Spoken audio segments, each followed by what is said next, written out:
تو وہ کہتے ہیں میں تیری اس بات کی تصدیق کروں گا کہ تو سچ کہہ رہا ہے یا جھوٹا بہانہ تو نہیں کہیں کر رہا تو، ورنہ تو حضرت سلمان علیہ السلام کہتے ہیں کہ ہاں مجھے تو پہلے علم غیب اللہ تعالیٰ نے دیا ہوا ہے، میں تو اتنی دوروں میں دیکھ سکتا ہوں، وہ تو اللہ دکھائے گا تو دیکھیں گے۔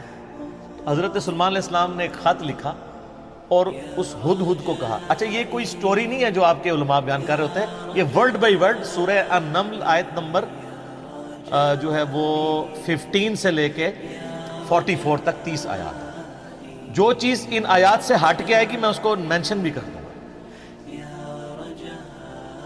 تو وہ خط لکھ کے دیتے ہیں کہ یہ خط لے جاؤ اور جا کے ملکہ جو ادھر کیا ہے، ملکہ بلقیس جو ہے یہ اسرائیلی روایتوں میں آتا ہے، قرآن میں صرف ایک عورت کا ذکر ہے کہ جو حکومت کرتی تھی، اور خط اس کو دے کے پھر دیکھنا اس کا کیا جواب دیتے ہیں۔ ہدہد جناب لے کے خط پہنچا ہے اور جا کے اب ہدہد ایک خط لے کے آ رہا ہو اور ملکہ کے وہ جا کے بیڈ روم میں سیدھا جا کے لینڈ کرتا ہے، کوئی سیکیورٹی گارڈ کوئی کچھ نہیں روک سکتا، وہ کھڑکی سے آ کے اس میں لینڈ کر کے سامنے لا کے اس کے خط پھینکتا ہے۔ تو حضرت سلمان علیہ السلام کا خط وہ کھولتی ہے تو وہ اس خط میں تو 2 ٹوک جملے لکھے ہوتے ہیں، انہو من سلیمان و انہو بسم اللہ الرحمن الرحیم، اور تم سر تسلیم خم کر کے فوراً میرے پاس حاضر ہو جاؤ۔ بس یہ 2 لائنوں کا ایک جملہ ہوتا ہے۔ جب وہ اپنے سرداروں سے مشورہ کرتی ہے تو وہ کہتی ہے میرے پاس ایک معزز خط آیا ہے، اور یہ معزز خط سلیمان کی جانب سے ہے، انہو من سلیمان، سورہ النمل آیت نمبر 30، یہ واحد مقام ہے جہاں سورت کے اندر بسم اللہ شریف آئی ہے۔ ایک عزت والا خط آیا ہے، عزت والا وہ اس لیے کہتی ہے وہ اس کو پتہ چل گیا کہ غیر معمولی بندہ ہے کہ ہدہد جس کا خط لے کے آ رہا ہے میرے پاس، تو ظاہر ہے یہ کوالٹی تو اس کے پاس نہیں تھی کہ یہ کوئی کتنا بڑا بادشاہ ہے کہ جس کو اللہ نے یہ حکومت دی ہے کہ جانوروں پہ بھی اس کی حکومت ہے۔ تو وہ کہتی ہے کہ ایک معزز خط میرے پاس آیا ہے جو سلیمان کی جانب سے ہے اور وہ اللہ کے نام سے شروع ہو رہا ہے۔ اس سے یہ سنت ٹھہری کہ جب آپ کوئی خط لکھیں کسی کو تو بسم اللہ سے اس کا آغاز کریں، اور اس میں یہ ہے کہ سر تسلیم خم کرو اور میرے پاس حاضر ہو جاؤ۔ تو وہ اپنے سرداروں سے کہتی ہے کہ میں تمہیں پتہ ہے کہ میں کوئی کام اس وقت تک نہیں کرتی جب تک کہ میں مشورہ نہ کر لوں، ہر معاملے میں تم سے میں مشورہ کرتی ہوں۔ قوم سبا کی وہ ملکہ تھی، تو مجھے بتاؤ تم مجھے کیا مشورہ۔ تو سردار تو آپ کو پتہ ہے جو ان کی تو ایک خاص جنگجو نیچر ہوتی ہے، انہوں نے کہا ہم تو بڑے طاقتور ہیں، بڑے زور آور ہیں، ہم ہر طرح کے بادشاہ کا مقابلہ کر سکتے ہیں، آپ ہمیں حکم دیں دیکھی جائے گی۔ لیکن وہ تو سمجھدار ہوتی ہے نا، جس طرح مجھے بھی آگے لوگ پھونک چڑھا رہے ہوتے ہیں، لیکن جو بندہ ڈرائیونگ سیٹ پہ بیٹھا ہوتا ہے اس کو پتہ ہوتا ہے کہ کام کو کس حکمت سے لے کے چلنا ہے۔ تو وہ ملکہ کہتی ہے کہ اس کو تو اندازہ ہو گیا کہ یہ کوئی عام بندہ نہیں ہے، ان کی ساری پھوپھا نکال دے گا وہ۔ تو وہ کہتے ہیں کہ وہ ملکہ آگے کہتی ہے، اس کے الفاظ اللہ تعالیٰ نے نقل کیے، وہ کہتی ہے کہ یاد رکھنا بادشاہ جب کسی ملک میں داخل ہوتے ہیں نا تو وہاں کے شرفاء کو ذلیل کر دیتے ہیں، تو یعنی یہ جو ہمارے پاس ملک ہے یہ بھی ہمارا چھین جائے گا، ہم میں یہ طاقت نہیں کہ ہم اس شخص کا مقابلہ کر سکیں۔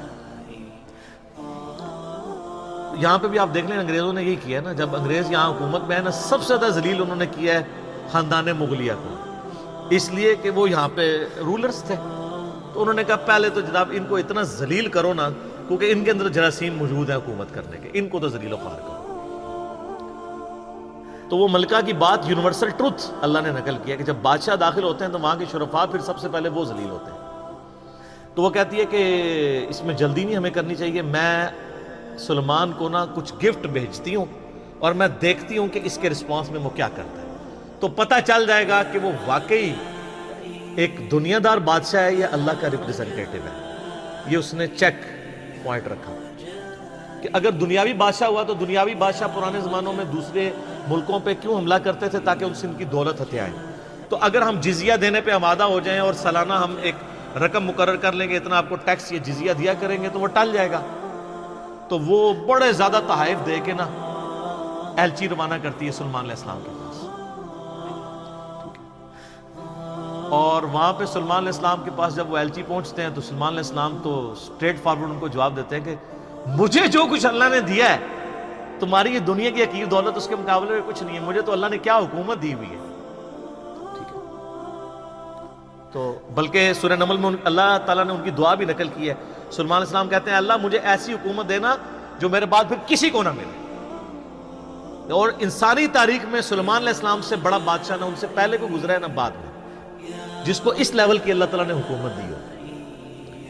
تو وہاں پہ جب ایلچی پہنچتے ہیں تو وہ ان کو اسٹریٹ فارورڈ جواب دیتے ہیں اور ان کو واپس کر دیتے ہیں کہ جاؤ اور اپنی ملکہ کو بتا دینا کہ اب ہم وہ لشکر لے کے آئیں گے جس کی تاب تمہارے لشکر نہیں رکھ سکتے, انتظار کرو ہمارا. تو وہاں سے چلے جاتے ہیں, وہ تو چلے جاتے ہیں اور سلیمان علیہ السلام کو پتہ ہوتا ہے کہ وہ مطیع ہو کے ہی آئے گی, کیونکہ وہ سمجھ گئے ہوتے ہیں کہ اس نے یہ جو ڈیسیژن کیا ہے وہ کیوں کیا ہے. اب یہ فاصلہ آلموسٹ 2000 کلومیٹر کا ہے. قوم سبا آباد تھی یمن میں اور حضرت سلیمان علیہ السلام یروشلم میں بیٹھے ہوئے تھے, بیت المقدس ایلیا شام کے اندر. آلموسٹ 2000 کلومیٹر کا یہ فاصلہ ہے. تو آپ سمجھ لیں یہ فاصلہ طے کرنے کے لیے بھی 40 سے 50 دن پیدل چاہیے. تو سلیمان علیہ السلام جب ان کو واپس کرتے ہیں, وہاں پہ جب واپس خط پہنچتا ہے تو ظاہر ہے ملکہ تو پہلے ہی اس کو سمجھ آ گئی ہوتی ہے کہ کوئی عام بندہ نہیں ہے. صحیح بات ہے. تو ملکہ یہ ڈیسائیڈ کرتی ہے کہ میں خود سلیمان کے پاس جاؤں گی, کیونکہ اس خط میں پہلے میں کیا لکھا تھا کہ مطیع ہو کے میرے پاس حاضر ہو. سر یہ بادشاہت کا آپ لیول دیکھیں کہ دوسرا بادشاہ جنگ بھی نہیں کرنی پڑ رہی, سیدھا وہ خود حاضر ہو رہے ہیں. خیر اس بات کو کچھ عرصہ گزر جاتا ہے. جب اس کا لشکر آنے کے 3-4 دن یا کچھ دن باقی رہ جاتے ہیں نا, تو سلیمان علیہ السلام اپنی مجلس میں بیٹھے ہوتے ہیں. تو سلیمان علیہ السلام اپنے درباریوں سے کہتے ہیں کہ وہ جو بلقیس ہے وہ مطیع ہو کے میرے پاس آنے والی ہے. ان کو پتہ ہے, فیڈ بیک مل جاتی ہے, اللہ تعالیٰ نے وحی کے ذریعے آگاہ کر دیا. تو پھر وہ ایک گفتگو کرتے ہیں وہاں پہ جہاں پہ وہ تخت بلقیس کا ذکر ہے. اور آصف بن برقیہ کا نام قرآن میں نہیں ہے, یہ اسرائیلی روایتوں میں. وہ سورۃ النمل کی آیت نمبر ہے 30. اعوذ باللہ من الشیطان الرجیم, بسم اللہ الرحمن الرحیم. بلکہ آیت نمبر 30 میں تو وہ یہ آگی 38 نمبر سے آن ورڈ. 30 تو پہلے گزر چکی نا, انہ من سلیمان و انہ بسم اللہ الرحمن الرحیم. یہ آیت نمبر ہے 38. قال یا ایھا الملأ ایکم یأتینی بعرشها قبل ان یأتونی مسلمین. حضرت سلیمان علیہ السلام کہتے ہیں اے میرے سردارو جو میرے ساتھ اٹیچ لوگ ہو, تم میں سے کون ہے کہ جو مجھے اس ملکہ کا تخت لا کر دے اس سے پہلے کہ وہ سر تسلیم خم کرتی ہوئی میرے پاس حاضر ہو جائے. کون ہے کہ جو ایسا کرے؟ قال عفریت من الجن. تو ایک بڑا دیو ہیکل جن کہتا ہے انا آتیک بہ قبل ان تقوم من مقامک, کہ میں آپ کی اس محفل برخاست ہونے سے پہلے 3-4 گھنٹے کی جو بھی آپ کی مجلس ہوتی ہے, مجلس ختم ہونے سے پہلے میں وہ تخت آپ کو یہاں پہ لا دوں گا. انبلیویبل چیز ہے. 2000 کلومیٹر سے اتنا بڑا تخت پتھر کا وزنی 3-4 گھنٹے کیا, وہ تو آج بھی آپ اگر جہاز میں بھی لائیں تو 3-4 گھنٹے میں نہیں پہنچ سکتا. اس کو تو لفٹ کرنے میں پرابلم ہو جائے گی. وَإِنِّي عَلَيْهِ لَقَوِيٌّ أَمِينٌ, اور میں اس کے اوپر امانت دار بھی ہوں, میں پوری رسپانسبلٹی سے یہ کام کروں گا, اور میں طاقت بھی مجھے اللہ نے دی ہے. جنات کو اللہ نے بہت طاقت دی ہوئی ہے. تو حضرت سلیمان علیہ السلام یعنی ایگری نہیں کرتے اس مسئلے میں. تو پھر ایک اور شخص قال الذی عندہ علم من الکتاب, وہاں ایک شخص بیٹھا ہوتا ہے جس کے پاس کتاب میں سے علم ہوتا ہے. وہ کہتا ہے انا آتیک بہ قبل ان یرتد الیک طرفک, میں اس تخت کو آپ کے سامنے حاضر کر دوں گا آپ کی آنکھ جھپکنے سے پہلے. او بھائی صاحب, فریکشنز آف سیکنڈ میں لے آؤں گا. ہمارے لیے تو وہی ہضم کرنا مشکل ہے, تو یہ تو خیر بہت بڑی چیز ہے, بہت بڑی بات ہو گئی یار. یہ تو یہ اس نے دعویٰ کیا, بس یہ دعویٰ کرنے کی دیر تھی اور وہ لے بھی آیا تھا. او بھائی صاحب. فلما رآہ مستقرا عندہ، تو حضرت سلیمان علیہ السلام نے جب وہ تخت وہاں پر آیا ہوا دیکھا، قال ھذا من فضل ربی، انہوں نے کیا حضور کڈے پہنچے بزرگ کو، کیا بات ہے، کیا صاحب کرامت ہو، نہیں اومٹ کر ان کا، یہ میرے رب کا فضل ہے. ھذا من فضل ربی، آپ لکھتے ہیں نگاہ مرشد سے، ماں باپ کی دعا سے، اور پیغمبر کا کہتا ہے ھذا من فضل ربی، یہ تو میرے رب کا فضل ہے. کیوں ہے فضل؟ لیبلونی اشکر ام اکفر، تاکہ وہ مجھے آزمائے کہ میں اس کا شکر گزار بنتا ہوں یا ناشکرا. یہ سر توحید ہے. ومن شکر فانما یشکر لنفسہ، اور جو کوئی اللہ کا شکر کرے گا تو وہ بھی اپنے نفس کی خاطر ہی کر رہا ہوگا، اللہ کو کوئی پرواہ نہیں. ومن کفر، اور جو کوئی اللہ کی ناشکری کرے، فإن ربی غنی کریم، تو میرا رب تو غنی ہے، کریم ہے، اسے کسی کی پرواہ ہی نہیں ہے. ھذا من فضل ربی. اچھا اس کے بعد پھر آتا ہے کہ وہ ملکہ جب آئی، حضرت سلیمان علیہ السلام نے کہا کہ نا اس تخت کی حیت بدل دو، ڈیزائننگ اس کی تھوڑی سی چینج کر دو، جو اس کے اوپر کوئی پھول بوٹے لگے ہوئے تھے تھوڑا سا اسے ٹیمپر کرو، اور میں دیکھوں گا کہ وہ پہچانتی ہے اپنے تخت کو نہیں کہ نہیں پہچانتی. تو وہ پھر ملکہ وہاں پہ آ پہنچتی ہے، تو سلیمان علیہ السلام اسے ریسیو کرتے ہیں اور کہتے ہیں اس تخت کے بارے میں تیرا کیا خیال ہے.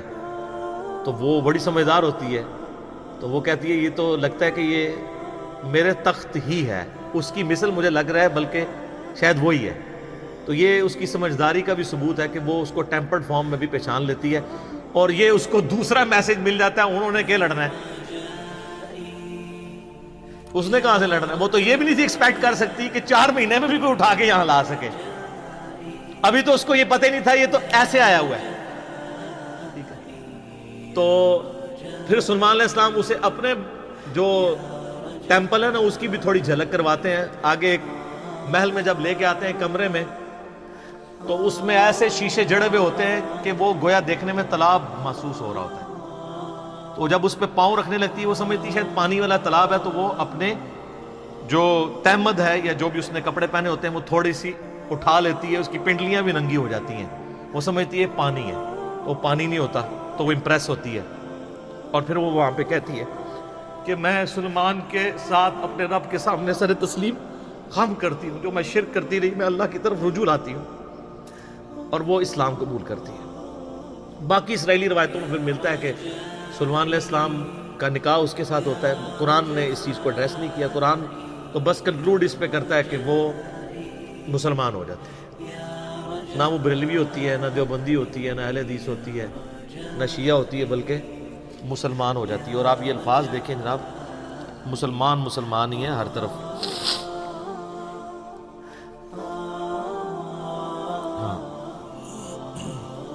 قالت رب انی ظلمت نفسی، وہ کہتی ہے میرے رب میں اپنی جان پہ ظلم کرتی رہی اس سے پہلے.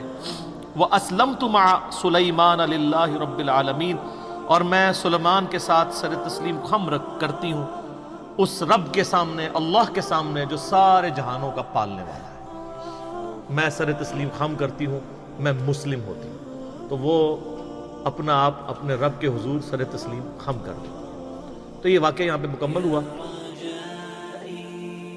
بھائی مست تھا یہ ویڈیو. تخت بلقیس، مطلب تخت تو آپ لوگوں کو سمجھ میں آئی گیا ہوگا، جو پتھر کا جو بنا ہوا تھا، کافی مضبوط تھا، 50 فٹ لمبا، 50 فٹ چوڑا. سوچ کے ہی ڈر لگ جاتا ہے یار، یہ جو لکڑیوں والے تخت ہیں، اگر یہ جو مطلب سامان اسٹور کرنے والا بھی تخت ہوتا ہے، اس کے اندر کچھ رضائیاں وغیرہ بھی رکھ دو تو اتنا بھاری ہو جاتا ہے. وہ تو پتھر کا 50 فٹ لمبا، اپن لوگ سوچ بھی نہیں سکتے کتنا بھاری اور کتنا زیادہ مشکل ہوگا اس کو ہلانا تک بھی. ایک بندہ تھا جو تخت ان کا تھا، کیا نام تھا، ملکہ کا تخت تھا وہ. انہوں نے ان کو بولا تھا، جو وہاں کے جو سلیمان تھے ان کو بولا تھا، تو انہوں نے آرڈر دیا تھا کہ وہ تخت مجھے چاہیے. تو ایک بندے نے بولا تھا کہ میں اس کو لے کے آ جاؤں گا جلدی سے جلدی، شام تک لے کے آ جاؤں گا ایسا کچھ. تو انہوں نے، وہ بھی بہت بڑی بات تھی، جیسے کہ مرزا صاحب نے بولا کہ یار کیسے کوئی لا سکتا ہے، کہ ابھی دیکھ لو دلی سے بنگلور کا جو ڈسٹینس ہے وہ 2500 کلومیٹر سم تھنگ ہے. تو اور وہ جو تخت تھا 2000 کلومیٹر تھا. تو میں فلائٹ کا آپ کو بتا رہا ہوں کیونکہ میں بنگلور بھی گیا ہوا ہوں، دلی سے بنگلور تو 2 گھنٹے 2.5 گھنٹے لگتے ہی ہیں فلائٹ سے بھی. تو